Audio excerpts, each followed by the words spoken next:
할렐루야. 우리 사랑하는 중고등부 학생들 주님의 이름으로 사랑하고 축복합니다. 오늘 4월 5일 주일 예배 하나님 앞에 나아갈 때 우리가 다른 것 아니라 오직 주님만 바라보며 오직 십자가만 바라보며 나아가겠노라고 우리가 함께 주님께 고백을 올려드리며 나아가는 이 아침 우리가 되어지기를 원합니다.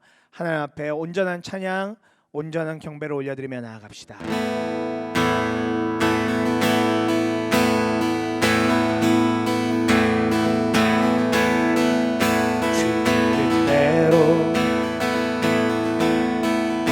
살기로 해 주님 뜻대로 살기로 했네. 주님 뜻대로 살기로 했네.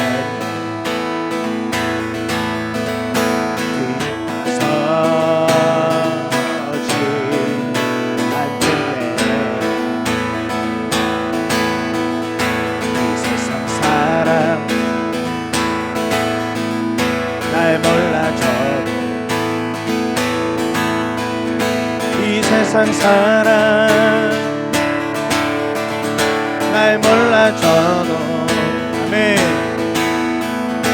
이 세상 사람 날 몰라줘도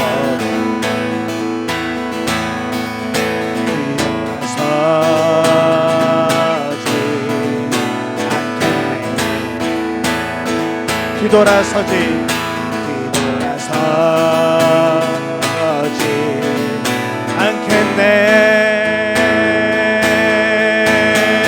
어떠한 시련이 와도 수많은 유혹 속에도 진실하신 주님 약속 나 붙들리라. 세상이 이해 못하고 우리를 조롱하여도 진실하신 주님 약속만 붙들리라.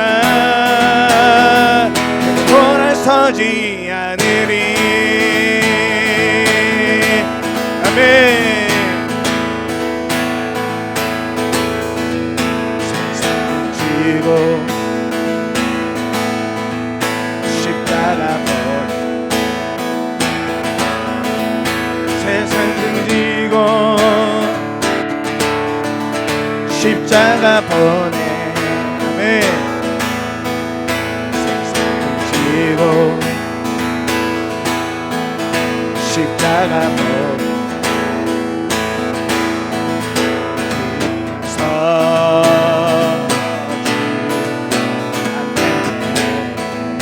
뒤돌아서지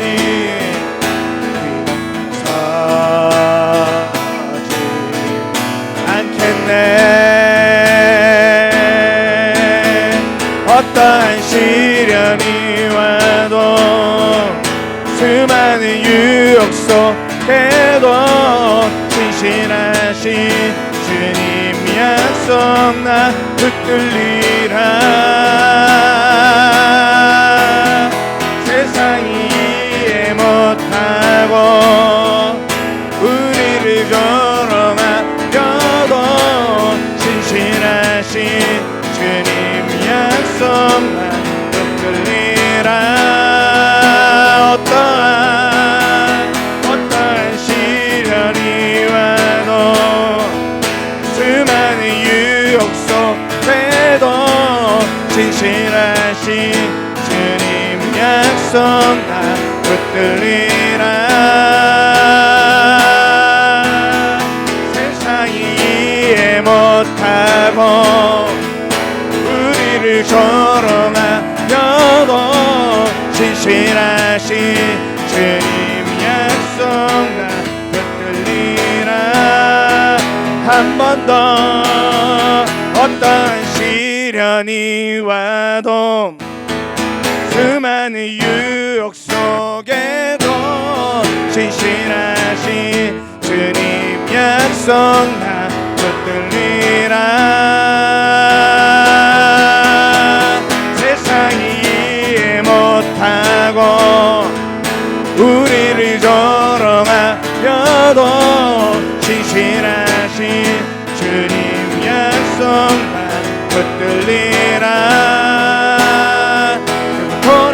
변하지 않으니.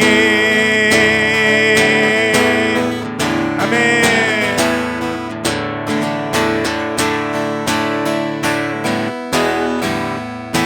아멘. 어떤 시련과 유혹이 있을지라도 주님을 떠나지 않겠습니다.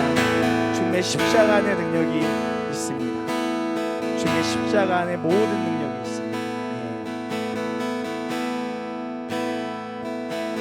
모든 능력과 모든 권세 모든 것 위에 뛰어나신 주님, 세상이 증량할 수 없는 지혜로 모든 마음을 창조하셨네. 모든 나라와 모든 고좌 세상 모든 경이로움보다 세상 모든 값진 보물보다 더욱 귀하신 나의 주님,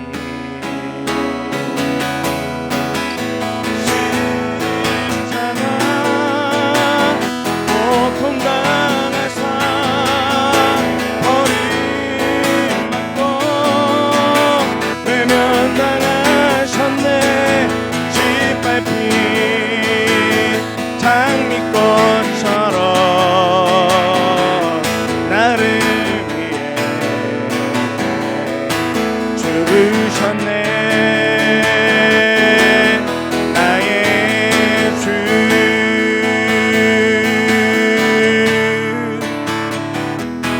모든 능력과 모든 권세 모든 것 위에 뛰어나신 주님,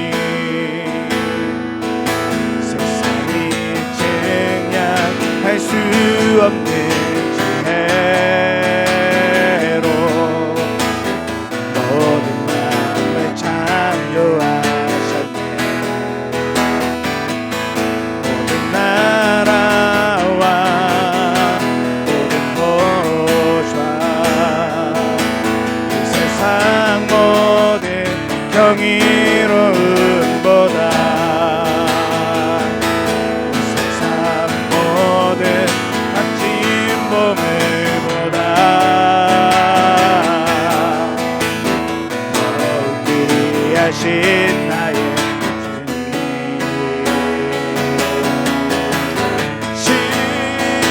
십자가 고통당하사 버림받고 외면당하셨네. 짓밟힌 장미꽃처럼 나를 위해 죽으셨네. 나의 주, 십자가 고통당하사 버림받고 외면당하셨네. 짓밟힌 장미꽃처럼 나를 위해 죽으셨네. 나의 주, 십자가 고통당하사 버림받고 외면당하셨네. 짓밟힌 장미꽃처럼 나를 위해 죽으셨네. 나의 주, 십자가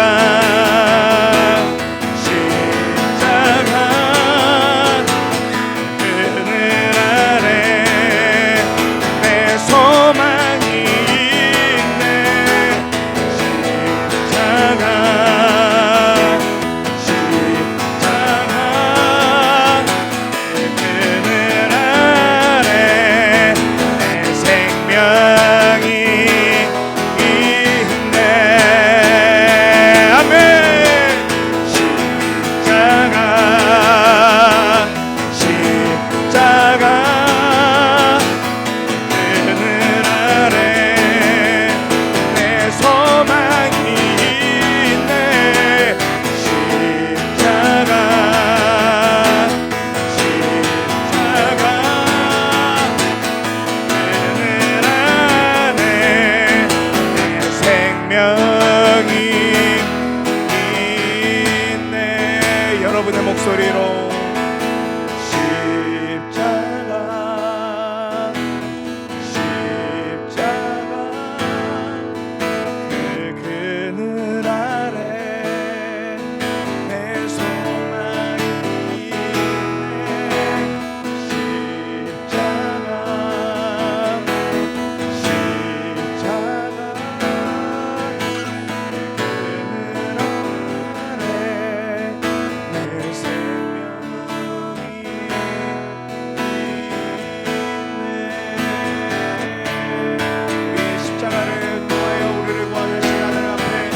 감사와 영광의 박수를 올려드리십시다. 할렐루야. 주님의 이름을 찬양합니다. 우리 다 함께 사도신경으로 우리의 신앙을 고백하도록 하겠습니다. 나는 전능하신 아버지 하나님 천지의 창조주를 믿습니다. 나는 그의 유일하신 아들 우리 주 예수 그리스도를 믿습니다. 그는 성령으로 잉태되어 동정녀 마리아에게서 나시고 본디오 빌라도에게 고난을 받아 십자가에 못 박혀 죽으시고 장사된 지 사흘 만에 죽은 자 가운데서 다시 살아나셨으며 하늘에 오르시어 전능하신 아버지 하나님 우편에 앉아 계시다가 거기로부터 살아있는 자와 죽은 자를 심판하러 오십니다. 나는 성령을 믿으며 거룩한 공교회와 성도의 교제와 죄를 용서받는 것과 몸의 부활과 영생을 믿습니다. 아멘. 사랑하는 하나님, 오늘도 우리가 주님 앞에 예배할 수 있도록 인도해 주셔서 너무나 감사를 드립니다. 우리가 벌써 한 달 넘게 함께 모여 예배하고 있지는 못하지만 그러나 이 시간 우리가 각 가정에서 또 우리가 있는 여러 곳 가운데에서 하나님을 예배할 수 있는 또 다른 은혜를 부어주셔서 너무나 감사를 드립니다. 하나님, 우리가 간절히 기도하기는 어서 빨리 코로나19가 멈춰져서 우리가 함께 교회에 모여서 얼굴을 마주하며 예배할 수 있는 그날이 오기를 간절히 소망합니다. 그러나 하나님, 이런 일들 때문에 우리의 마음이 낙심되거나 어려움 당하지 않도록 주님의 은혜를 더하여 주시옵소서. 무엇보다 이제 돌아오는 주부터 순차적으로 우리 사랑하는 중고등부 학생들 온라인으로 개학을 하게 되어집니다. 하나님께서 특별한 시간 또 특별한 학업을 수행하는 가운데에도 은혜를 부어주시기를 간절히 소망합니다. 이때 정말 우리의 성실함과 또 우리가 어떻게 삶을 앞으로 살아가야 될지를 더욱더 분명하게 훈련하고 연습하는 시간이 될 수 있도록 주님의 은혜를 더하여 주시옵소서. 삶을 살아가고 학교의 과정을 따라가는 과정도 그렇지만 이러한 시기를 통하여 우리가 하나님을 믿는 것과 하나님을 따라가는 것에 대한 더욱더 분명한 믿음이 있기를 간절히 소망합니다. 교회에 모여 예배하지 못할지라도 오히려 내가 있는 그 자리에서 하나님을 더욱더 뜨겁게 예배하며 우리가 있는 그곳에서 하나님을 간절한 마음으로 바라보며 예배할 수 있는 우리 모든 중고등부 학생들 되도록 주님의 은혜를 더하여 주시옵소서. 특별히 오늘 종려주일입니다. 우리를 위하여 이 땅 가운데 오신 예수 그리스도께서 예루살렘으로 들어가신 그날입니다.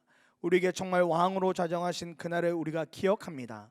오늘 함께 예배할 때 주님의 그 은혜가 붙들어지게 하여 주시며 주님이 끝까지 순종하셨던 그 놀라운 은혜와 사랑이 우리에게도 동일하게 부어지는 시간 될 수 있도록 주님 역사하여 주시옵소서. 주님께 모든 영광 올려드리며 살아계신 예수님의 이름으로 기도드립니다. 아멘. 오늘 하나님께서 저와 여러분들에게 주시는 말씀은 마태복음 21장 1절에서 11절의 말씀입니다. 마태복음 21장 1절에서 11절의 말씀 제가 봉독해서 읽도록 하겠습니다. 예수와 그 제자들이 예루살렘에 가까이 이르러 올리브산에 있는 벳바게 마을에 들어섰다. 그때 예수께서 두 제자를 보내시며 그들에게 말씀하셨다. 맞은편 마을로 가거라. 가서 보면 나귀 한 마리가 매여 있고 그 곁에 새끼가 있을 것이다.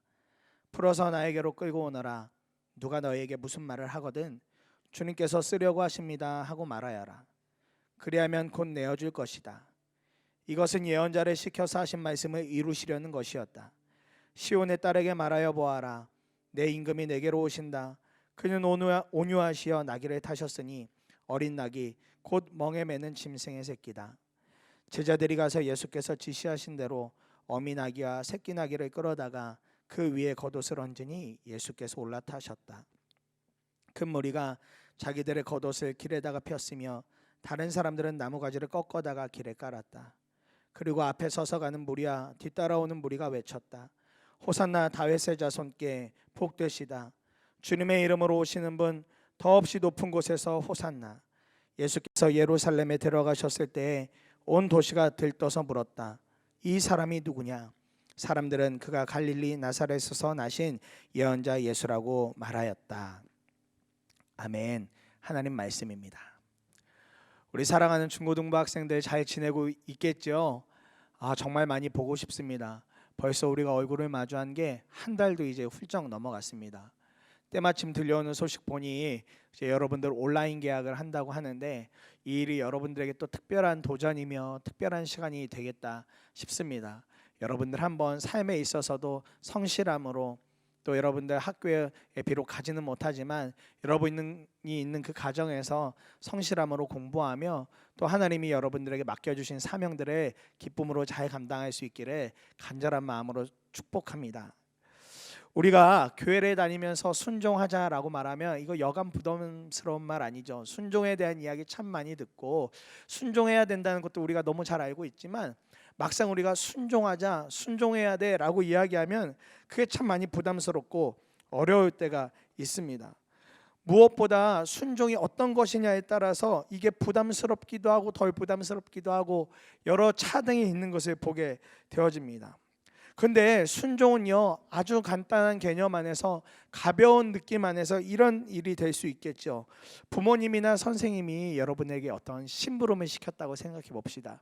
무언가를 찾아오라고 하든지 누군가에게 가져다 주라고 하든지, 그런데 그때 아무 말 하지 않고 그것을 이야기 들은 대로 행하는 것, 그것도 여러분들에게 있어서, 저에게 있어서 순종이 될 수 있겠습니다. 순종은 아주 가벼운 의미에서, 간단한 의미에서 시작을 하는 우리에게 있어서는 이런 것도 순종의 아주 좋은 본이 되겠다 싶습니다. 아마 여러분의 부모님이나 선생님이 여러분들에게 과한 것을 시키지는 않을 거예요. 여러분들의 상황과 여러분들의 여러 것들을 가장 잘 알고 계시기 때문에 여러분들이 대부분 할 수 있는 일에 대하여서 심부름을 시키더라도 그것에 마땅한 것을 시키실 것이고, 무엇을 하더라도 여러분이 할 수 있는 일에 대해서 분명하게 말씀하실 거거든요. 그런데 우리 하나님도 우리 부모님이나 선생님과 거의 비슷하십니다. 여러분 때에 맞게, 여러분 믿음에 맞게 여러분 순종할 수 있는 거리들을 계속해서 하나님 말씀하세요. 그런데 오늘 우리가 본문을 읽어보니까 이 본문 속에서 나오는 장면 보다가 목사님이 깜짝 놀랐어요. 우리가 이 본문을 잘 알고 있죠. 매해마다 아마 종려주일 때마다 이 관련된 말씀을 들었을 텐데 매번 읽을 때마다 참 깜짝 놀라는 건, 아니 어떻게 예수님이라고 해도 그렇지 이렇게 과할 정도의 이야기를 하시고 또 이렇게 과한 것을 해오라고 하실까, 뭐 좀 이상한 생각이 들기도 했습니다. 오늘 우리가 읽은 이 본문의 장면은 예수님께서 유월절이 되셔서 제자들과 함께 드디어 이제 예루살렘으로 가고 계시는 장면입니다. 제가 요거 관련된 자료를 찾아보니까 이때 당시 이 예루살렘, 이 성전이 있던 예루살렘에 모여있던 사람들이 대략 50만 명 정도는 될 거라고 하더라고요. 아주 이들에게 있어서, 이스라엘 백성에게 있어서 유월절은 큰 명절이다 보니까 굉장히 많은 사람들이 성전을 중심으로 모이고 있었던 것입니다. 이때 예수님도 제자들과 함께 이 유월절을 지키기 위해서 예루살렘을 향하여 나가십니다. 물론 예수님은 이 유월절이라는 단순한 절기를 지키기만 위해서 가신 것은 아니죠. 유월절이 되고 또 예배를 드릴 때 드려져야 될 제물이 필요한데 예수님은 이 유월절 기간을 통하여 본인 스스로가 어린 양의 제물이 되시려고 이 예루살렘으로 들어가게 되시는 겁니다. 바로 이 모습을 현대의 교회, 지금 우리의 교회는 종려주일이라고 하면서 지키고 있습니다. 기념하며 지키는 절기입니다. 그리고 바로 오늘 이 종려주일이 끝나고 나면 내일 월요일부터 한 주 동안 고난주간이 시작이 되면서 예수님이 십자가에 못 박히시고 또 부활하기까지의 모든 과정을 하루마다 또 말씀도 묵상하고 또 교회에서는 새벽마다 그 예배를 드리며 하나님 앞에 나아가게 됩니다. 특별한 시간을 보내게 되죠. 저는 고난주간을 앞두고 있는 바로 이 종려주일 말씀을 묵상하면서 예수님 자신도 그렇고 제자들도 그렇고 결국은 말씀의 완성은 그 말씀에 대한 순종으로 이루어진다는 것을 깨닫게 되었습니다. 하나님께서 말씀을 하시지만 결국에 그 말씀이 완성되어지는 것, 오늘 이 장면을 보니까 예수님도 하나님의 말씀 가운데 순종을 하셨고, 또 예수님이 하나님의 말씀을 알고 있기에 행하였던 그 이야기들에 대해서 제자들도 순종하는 모습을 보면서, 아, 말씀의 완성은 그 말씀을 순종하는 사람들, 순종하는 것을 통해서 완성이 되어지는구나, 이것을 깨닫게 되었어요. 먼저는 예수님의 말씀에 대한 제자들의 반응과 순종의 모습을 좀 살펴보려고 합니다. 2절과 3절, 6절과 7절 보니까 말씀이 이래요. 그들에게 말씀하셨다. 맞은편 마을로 가거라. 가서 보면 나귀 한 마리가 매여 있고 그 곁에 새끼가 있을 것이다. 풀어서 나에게로 끌고 오너라. 누가 너희에게 무슨 말을 하거든 주님께서 쓰려고 하십니다 하고 말하여라. 그리하면 곧 내어줄 것이다. 아니, 예수님이요 갑자기 맞은편에 가서 얼토당토 않게 메어져 있는 나귀를 데리고 오랍니다. 그런데 그에 따른 제자들의 행동이 6절과 7절에 연이어 나와요. 제자들이 가서 예수께서 지시하신 대로 어미 나귀와 새끼 나귀를 끌어다가 그 위에 겉옷을 얹으니 예수께서 올라타셨다 말씀합니다. 재밌죠? 예수님이 벳박에 들어오시자마자 하시는 일이 두 명의 제자를 부르십니다. 이 두 명의 제자들 마음이 어땠을까요? 그리고 이 두 명의 제자들이 하시는 이야기가, 저기 맞은편 마을에 가면 나귀가 메어져 있을 거야. 그리고 그 옆에 또 한 마리의 새끼가 있을 텐데 그 나귀들을 데리고 오너라, 이렇게 말씀하는 거예요. 여기에는 성경 어디를 찾아봐도 그들에게 합당한 값을 지불해라, 뭐 이런 이야기는 적혀져 있지 않습니다. 이런 말씀 없으세요. 다만 한 가지 방법을 알려주시는데 이렇게 이야기하십니다. 누가 그거 왜 가져가냐고 묻거든 이렇게 얘기해 라고 하면서 주님께서 쓰려고 하십니다, 이 한마디만 하라고 하십니다. 와, 남의 집에 매여져 있는 나귀를 데리고 오는데 다른 이야기 하지 말래요. 돈을 지불하라는 얘기도 하지 않습니다. 어떤 노동을 하라고 이야기하지도 않으십니다. 하시는 이야기는 딱 하나입니다. 주님께서 쓰려고 하신다라고 하는 그 이야기 하나만 전하라고 합니다. 다른 번역을 보아도 값을 치루었다는 말은 없고, 다른 번역에는 좀 더 부드럽게 이렇게 이야기해요. 주님께서 쓰시고 곧 돌려주실 것입니다. 그러니까 이야기는 뭐예요? 그냥 달라는 거예요. 우리 주님이 쓰셔야 되니까 이 나귀를 내어달라고 합니다. 와, 예수님, 이런 이야기를 하신 예수님도 대단하지만 그 두 명의 제자들이 가서 그대로 행합니다. 그 뒤에 제자들이 하는 행동이 나귀를 지시한 대로 데리고 오거든요. 그런데 이 장면이 왜 중요할까요? 말씀이 이루어지는 장면이기 때문에 그렇습니다. 말씀이 이루어지는 과정 가운데 있는 장면이기 때문에 너무 중요합니다. 스가랴 9장 9절에 보면 이렇게 말씀이 나옵니다. 도성 시온아 크게 기뻐하여라. 도성 예루살렘아 환성을 울려라. 내 왕이 내게로 오신다. 그는 공의로우신 왕, 구원을 베푸시는 왕이시다. 그는 온순하셔서 나귀, 곧 나귀 새끼인 어린 나귀를 타고 오신다 말씀하고 있습니다. 이미 주님께서 스가랴 선지자를 통하여 앞으로 올 왕을 예언하시는데, 바로 거기에 등장하는 왕 그리스도가 어린 나귀를 타고 온다, 그 말씀이 있습니다. 지금 그 말씀이 이루어지는 과정 가운데 있는 거예요. 이 땅 가운데 오실 왕, 구원을 베푸실 왕 누굽니까? 예수 그리스도이시죠. 예수 그리스도께서 도성 예루살렘으로 들어오시는데 다른 것을 이용하지 않으십니다. 어린 나귀를 사용하시겠다고 이미 예언이 되어져 있습니다. 하나님의 말씀이 적혀져 있습니다. 그리고 제자들이 예수님의 분부를 듣고 가서 하고 있는 모든 행동들은 그 말씀이 이루어지기 위한, 완성이 되어지기 위한 아주 중요한 과정인 것입니다. 제자들의 순종을 통하여서 말씀이 하나하나 성취가 되어져 가고 있는 것이죠. 주님이 예루살렘에 들어가실 중요한 장면인 나귀를 타고 등장하는 예언의 말씀이 완성이 되어져 가고 있는 것입니다. 가져오라는 것을 그저 가져오기만 한 순종을 통해 엄청난 역사가 준비되어지고 있는 것입니다. 그저 말씀에 따라갔을 뿐인데, 그냥 시키신 대로 행했을 뿐인데, 어느 순간 이 두 명의 제자가 했던 행동은 하나님의 말씀이 성취되어지는 한가운데, 한 과정 가운데 있었던 것을 보게 됩니다. 그리고 그 일을 통해 우리 인생 가운데 놀라운 역사, 구원자인 예수 그리스도가 하나님의 말씀을 완성하시면서 예루살렘에 들어가는 놀라운 장면이 펼쳐지게 되어지는 것이죠. 성경에는 이런 장면들이 많습니다. 여러분 한번 다윗을 한번 떠올려 봅시다. 사무엘 선지자를 통하여서 왕의 기름 부음을 받았지만 이 다윗은 여전히 매우 어린 사람이었습니다. 그러니 블레셋과의 전쟁에 그가 할 수 있는 일은 전쟁에 나가 있는 그의 형들에게 도시락 가져다 주고 그 형들이 건강하게 잘 있는지 그것에 대하여서 안부를 정확하게 물어가지고 오는 것 정도였습니다.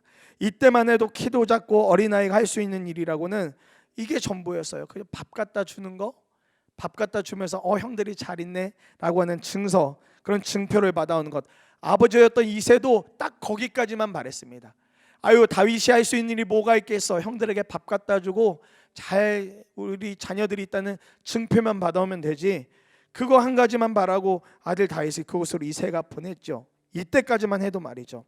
그런데 웬걸요, 전쟁터에 가보니까 저 멀찍이에서 정말 엄청난 거인이 한 명 있는데 이 거인이 이스라엘을 저주하고 있고 계속해서 싸움을 걸어오고 있는 겁니다. 그런데 이스라엘의 군대가 위압감 속에서 완전히 짓눌려 있는 거예요. 그런데 바로 그때 형들한테 밥 갖다 주러 갔던, 형들의 안부 정도나 물으러 갔던 다윗이 앞장을 섭니다. 그리고 어떻게 하죠? 가서 당당하게 골리앗과 싸우죠. 물맷돌을 던져서 골리앗의 이마에 맞춰서 완전한 승리를 거두게 됩니다. 아버지의 심부름 받아 나갈 때 다윗이 이런 그림을 그렸을까요?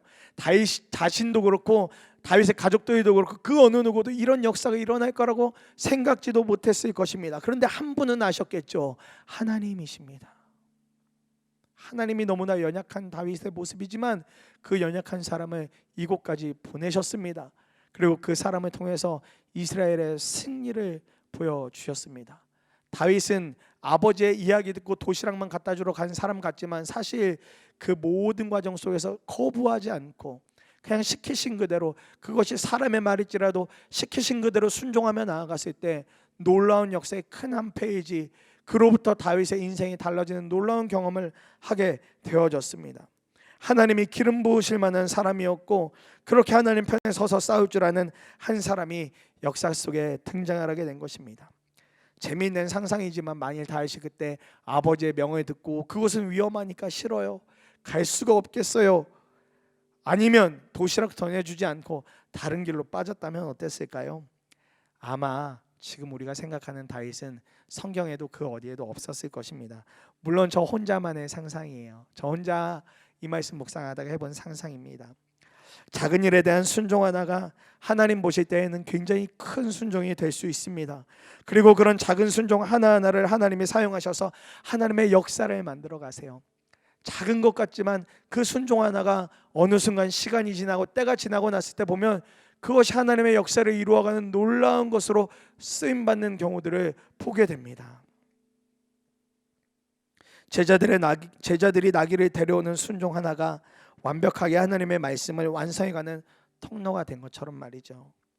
그때만 해도 제자들은 자신들이 한 이 행동, 그저 맞은편 마을에 가서 나귀를 데리고 온 행동이 훗날 어떤 일을 일으켰는지 아마 생각도 하지 못했을 겁니다. 그러나 지금 우리가 아는 것처럼 그들의 순종을 통하여서 하나님의 말씀이 그렇게 완성이 되어져 가고 있었습니다. 한 부분을 그렇게 감당하게 되었죠. 제자들은 이렇게 했는데 그럼 예수님은 가서 나귀 갖고 오라고 하는 말씀만 하고 그냥 시키시기만 하는 분이셨을까요? 절대로요. 절대로 그럴 리가 없죠. 우리 예수님이 어떤 분이신데요? 예수님에게 있어서 사실 예루살렘에 들어간다는 것은 이 사건 자체가 엄청나게 큰 순종입니다. 예수님이 예루살렘에 들어가셨다는 것 자체가요, 아주 명확한 순종의 길로 예수님이 들어가고 계시는 겁니다. 1절과 10절에 보니까 예수와 그 제자들이 예루살렘에 가까이 이르러, 또 10절에 보니까 예수께서 예루살렘에 들어가셨을 때 예수님이 예루살렘을 향하여 가셨고 들어가셨다는 걸 의미합니다. 예수님께서 예루살렘으로 들어가신 게 왜 더 명확한 순종이냐면 그것은 죽음을 의미하는 것이기 때문에 그렇습니다. 예수님은 하나님의 말씀에 순종하기 위해서 예루살렘으로 들어가고 계시는 것입니다. 유월절이라는 절기를 지키는 거, 그게 목적이 아니라 본인 자신이 이 유월절에 희생 제물이 되시기 위해서 어린 양이 되러 그곳으로 들어가고 계시는 것이거든요. 저는 이 모습을 묵상하면서 예수님이 예루살렘으로 옮기신 이 걸음이 더 명확한 순종의 길로 들어서신 것이라고 붙들게 되었어요. 어느 누가 죽음을 알고서 내가 죽을 것을 알면서 죽음 한가운데로 들어갈 수 있겠습니까? 이것은 절대적인 순종의 마음이 없이는 할 수가 없는 일입니다. 군인들에게 있어서는 이런 절대 복종의 의무가 있죠. 전쟁이 났을 때 전쟁터의 한가운데 들어가지 않으면 어차피 나오게 돼도 죽음을 피할 수가 없습니다. 사령관들은 그 권리를 가지고 있어요. 부하가 들어가지 않았을 때, 그가 도망쳐 나왔을 때 그 부하를 죽일 수 있는 권리가 있습니다. 물론 전쟁 중에만 그래요. 전쟁 중에만요. 그런데요, 우리 예수님은요, 그 죽음의 전쟁터로, 죽음의 곳으로 나아갈 때 제자들에게 가라고 하지 않으셨습니다. 오히려 예수님 그분이 그곳 가운데로 먼저 들어가셨습니다. 하나님의 말씀, 하나님의 사명을 감당하기 위해 들어가셨습니다. 죽음까지도 감당하겠다는 순종, 순복의 마음 없이는 그 어느 누구도 죽음의 공포, 두려움을 이길 수가 없습니다. 예수님은 본인께서 누군가의 순종을 요구하기 이전에 그분이 먼저 순종의 길, 순종의 모습을 그대로 보여주셨습니다. 그 순종의 끝은 바로 죽음이었던 것이죠. 그것을 완성하기 위해, 그 말씀을 이루시기 위해 예루살렘으로 들어가신 것입니다. 하나님이 주신 사명, 예수님이 이미 태어나기 전부터 예수님 자신에게 부여된 사명에 대한 순종으로 이제 예루살렘까지 오게 되신 것입니다. 예수님이 자신이 무언가를 선택하려고 하지 않으셨고, 하나님 말씀대로, 하나님이 준비하신 대로 순종의 길을 그냥 그렇게 걸어가셨습니다. 그 순종의 길은 십자가와 고난을 향한 길, 죽음을 마주하러 가는 길이었습니다. 그 길은 절대 넓고 편하고 좋은 길이 아니었다는 것이죠. 모든 불평과 어려움을 감당하신 길, 그것이 예루살렘으로 걸어가고 계시는 놀라운 순종의 길이었습니다. 저 같은 사역자에게 있어서 순종해야 할 일 중에 하나는 임지의 문제입니다. 부목사로 섬길 교회를 나올 때, 여러분들과 만나기 전에 이렇게 교회를 향하여 나오게 될 때 여러 교회로 나갈 기회가 있었습니다. 그런데 그때 저의 이 얄팍한 마음에는 조금이라도 재정적인 도움을 더 받을 수 있는 교회, 또 기왕이면 이미 다 모든 게 세팅이 되어지고 자리가 잘 잡혀져 있는 교회로 가는 것이 너무 미안하지만 저에게는 그때 당시 우선순위였습니다.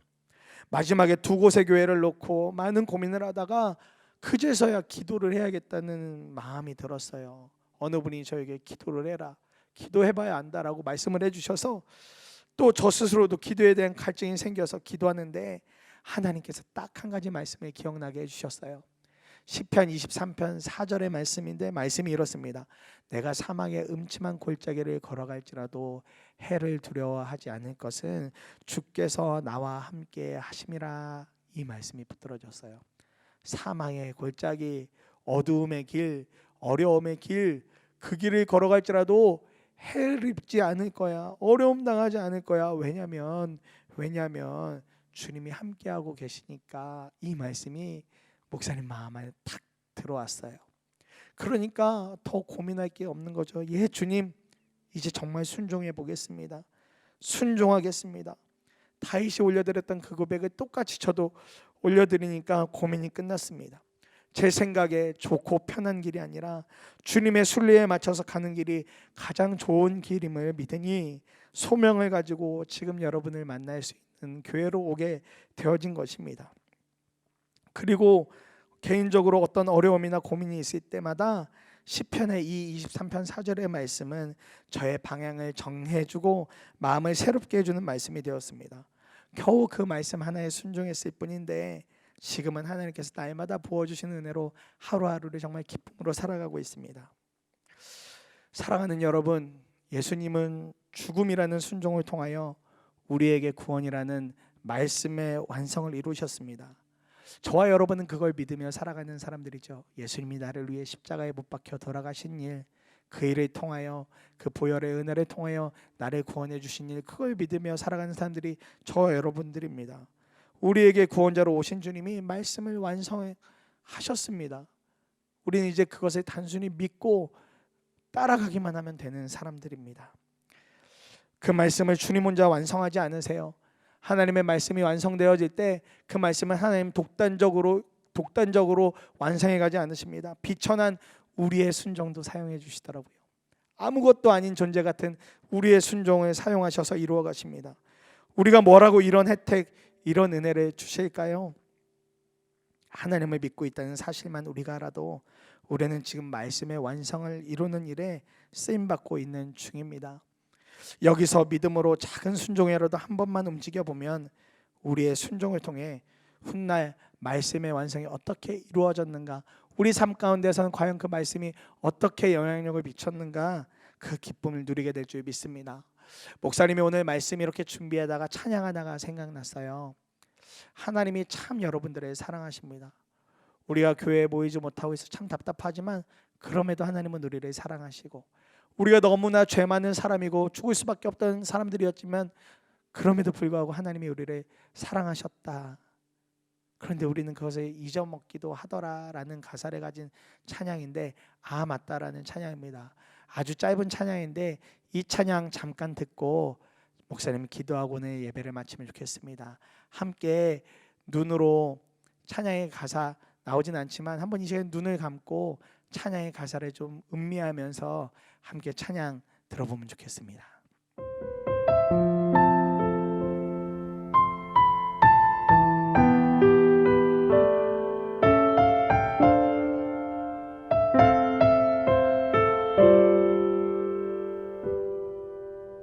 하나님이 나 참 사랑하시네.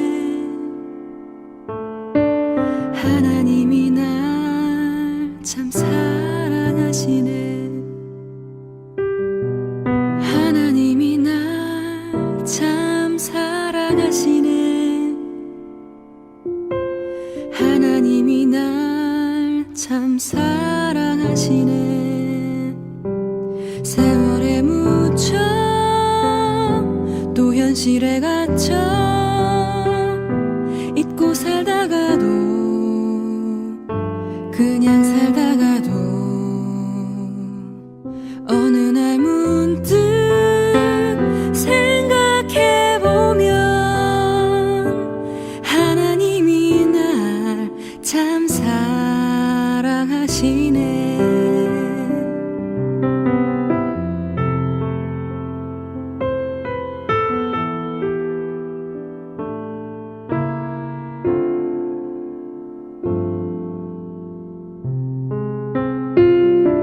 세월에 묻혀 또 현실에 갇혀 잊고 살다가도 그냥 살다가도 어느 날 문득 생각해보면 하나님이 날 참 사랑하시네. 하나님이 날 참 사랑하시네. 하나님이 날 참 사랑하시네. 하나님이 날 참 사랑하시네. 하나님이 날 참 사랑하시네. 하나님이 날 참 사랑하시네. 하나님이 날 참 사랑하시네. 하나님이 날 참 사랑하시네. 하나님이 날 참 사랑하시네.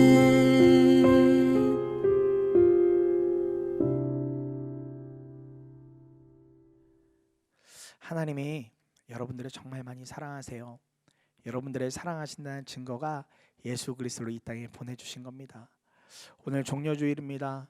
저와 여러분의 삶을 통하여서 또 우리가 하나님 앞에 드리는 순종을 통해서 하나님의 말씀, 주님의 말씀이 더욱더 견고하게 완성이 되어져 갑니다. 우리를 그 길 가운데 사용하시길 원하세요. 저와 여러분들을 사용하기 원하세요. 그러니 우리도 하나님을 더 사랑한다 고백하며 우리를 먼저 사랑해 주신 하나님께 감사하며 그 말씀을 이루어가는 한 명의 믿음의 사람, 예수님의 사람, 하나님의 사람이 되기를 간절한 마음으로 축원합니다. 함께 기도하겠습니다. 살아계신 아버지 하나님, 오늘 우리가 주님을 온전히 따라가며 주님을 믿으며 살아가길 원합니다. 아무것도 아닌 우리들 같지만 우리의 삶을 통해서 하나님의 말씀이 점점 더 완성이 되어가는 줄 압니다. 부족하고 연약하고 모자란 우리들이지만 하나님 혼자 독단적으로 말씀을 완성해 가지 않으시고 우리와 같은 사람도 하나님 사용하셔서 말씀을 완성해 가시니 그것 자체가 기쁨이며 은혜이며 감사입니다. 주님이 우리 마음에 정말 왕이시며 우리 삶에 정말 왕이십니다. 우리를 구원하시려고 오신 예수 그리스도의 이름만 우리가 날마다 찬양하며 높여드리는 삶을 살아가도록 우리 사랑하는 중고등부 학생들을 지켜주시옵소서. 하나님이 우리를 사랑하신다 하셨으니 우리도 하나님을 더욱더 뜨겁게 사랑하며 하나님께 순종함으로 하나님의 말씀이 이루어져 가는데 쓰임받도록 우리를 이끌어 주시옵소서. 우리 주 예수 그리스도의 은혜와 하나님 아버지의 크신 사랑과 날마다 우리와 동행하시는 성령님의 임재하심이 우리 사랑하는 중고등부 학생들과 부모님들과 있는 모든 곳곳 가운데 지금부터 영원토록 함께 하시기를 간절히 축원하옵나이다. 아멘.